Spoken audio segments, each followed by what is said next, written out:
നിങ്ങളെല്ലാം അൽഫാം പ്രേമികളാണോ? എന്നാൽ കഴിക്കുന്നവർ ഇതുകൂടി ഒന്ന് കേട്ടോളൂ. അൽഫാമിനെ പറ്റി ഒരു ആരോഗ്യ വിദഗ്ധർ പറയുന്ന വാക്കുകളാണിത്. നടൻ സുധീർ സുകുമാരൻ തനിക്ക് കുടൽ ക്യാൻസർ വരാനുള്ള കാരണം അൽഫാം അമിതമായി കഴിച്ചതാണെന്ന് പറഞ്ഞിരുന്നു.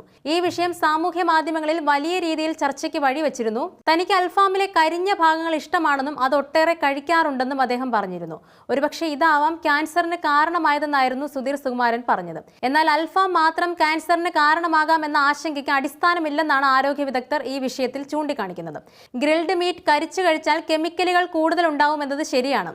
എന്നാൽ ഈ കെമിക്കലുകൾ ക്യാൻസറിന് കാരണമാകുമോ എന്ന് കണ്ടെത്തിയിട്ടില്ലെന്ന് പ്രമുഖ ഗ്യാസ്ട്രോ എൻട്രോളജിസ്റ്റായ ഡോക്ടർ രാജീവ് ജയദേവൻ വ്യക്തമാക്കി. പ്രമുഖ മാധ്യമങ്ങൾക്ക് നൽകിയ അഭിമുഖങ്ങളിൽ അദ്ദേഹം പറയുന്നത്, കുടൽ ക്യാൻസറിന് അനവധി കാരണങ്ങളുണ്ട്. കുടൽ ക്യാൻസറിന് വ്യക്തമായ ഒറ്റ കാരണം കണ്ടെത്തിയിട്ടില്ല.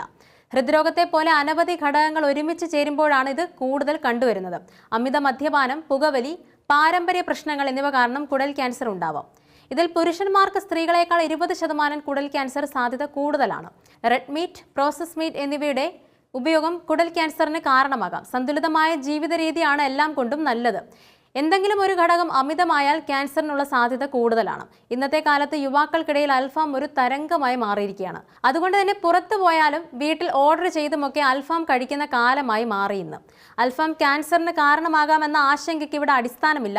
അൽഫാം ഗ്രിൽഡ് മീറ്റ് ആണ്. ഗ്രിൽഡ് മീറ്റുകൾ നൂറ്റാണ്ടുകളായി മനുഷ്യർ കഴിച്ചു വരുന്നുമുണ്ട്. തന്തൂരി ചിക്കൻ പോലും ഒരുതരം ഗ്രിൽഡ് മീറ്റ് ആണ്. ഗ്രിൽഡ് മീറ്റ് കരിച്ചു കഴിച്ചാൽ കെമിക്കലുകൾ കൂടുതൽ ഉണ്ടാകുമെന്നത് ശരിയാണ്.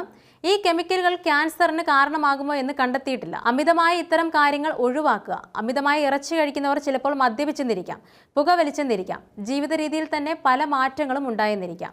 അതുകൊണ്ട് അവർക്ക് ക്യാൻസർ സാധ്യതകൾ ഉണ്ടാവാം. മാത്രമല്ല, വെജിറ്റേറിയൻ ആണെന്ന് കരുതി ക്യാൻസർ വരില്ലെന്നാരും ചിന്തിക്കേണ്ടതുമില്ല. ലക്ഷണങ്ങൾ ഉണ്ടായാൽ പരിശോധിക്കണം.